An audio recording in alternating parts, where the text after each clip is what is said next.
नमस्कार दोस्तों, आज हम श्री भगवद गीता के अध्याय 3 श्लोक 12 का अध्ययन करेंगे। यह इस श्रृंखला का दूसरा श्लोक है। इससे पहले हमने अध्याय 3 श्लोक 9 का अध्ययन किया था, जिसमें भगवान ने यज्ञार्थ कर्मों के बारे में चर्चा की थी। उसी को आगे बढ़ाते हुए श्लोक 12 है, काफी महत्वपूर्ण श्लोक है। आइए पढ़ते हैं।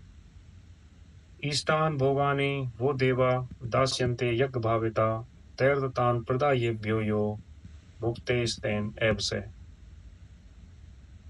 इसमें भगवान कहते हैं कि यज्ञ से पुष्ट हुए देवता भी तुम लोगों को कर्तव्य पालन की आवश्यक सामग्री देते रहेंगे। पहली पंक्ति में भगवान कह रहे हैं कि जो कर्म आप यज्ञार्थ कर्म करते हैं, निष्काम कर्म करते हैं, स्वार्थ रहित कर्म करते हैं, उस कर्म को करने के लिए जो भी सामग्री, पदार्थ और संसाधन की आपको आवश्यकता है, वो अस्तित्व या दिव्य शक्तियां आपको प्रदान करती रहेंगी। दूसरी पंक्ति का अर्थ है, उन देवताओं की दी हुई सामग्री को दूसरों की सेवा में लगाए बिना जो मनुष्य स्वयं ही उसका उपभोग करता है, वह चोर ही है। दिव्य शक्तियों द्वारा दिए गए पदार्थ, संसाधन, धन संपदा, जो भी आपको इस जीवन में मिला है, वो केवल आपके उपभोग के लिए नहीं है। उसको समाज के कल्याण में, दूसरों के हितों की रक्षा के लिए लगाना बहुत आवश्यक है। तो इसमें ये समझना बहुत जरूरी है कि अस्तित्व से कुछ भी मांगने की आवश्यकता आपको नहीं है। अस्तित्व आपको वही देता है जैसे आपके कर्म होते हैं और जिस चीज की आपको आवश्यकता होती है।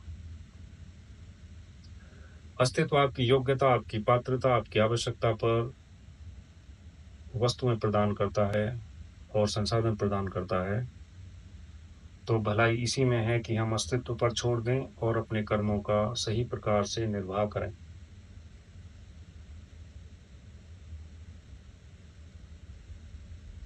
और इसमें दूसरा एक छोटा सूत्र है कि आनंद और समृद्धि और कोई भी धन संपदा बांटने से बढ़ती है। इसमें बहुत अच्छा उदाहरण आता है भगवान बुद्ध का। भगवान बुद्ध को जब ज्ञान हो गया तो वो वापस समाज में लौट कर आए। उसका एक ही कारण है कि वो आनंद और जो संपदा उनको मिली थी, जो आनंद उनको मिला था, वो उसको सभी में बांटना चाहते थे, अपने तक सीमित नहीं रखना चाहते। तो इस श्लोक को हम यहीं विराम देते हैं और इस पर चिंतन मनन करिए, अपने जीवन में इसको प्रयोग करके देखिए। जिन सूत्रों के बारे में बात हुई है, हो सकता है कि थोड़ी मुश्किल हो, क्योंकि समाज में हम इसका बिल्कुल विपरीत पाते हैं। आशा है कि इससे आपको कुछ लाभ हुआ होगा और इस चर्चा को हम यहीं विराम देते हैं और बहुत ही जल्द हम मिलेंगे एक नए श्लोक के साथ। बहुत बहुत धन्यवाद।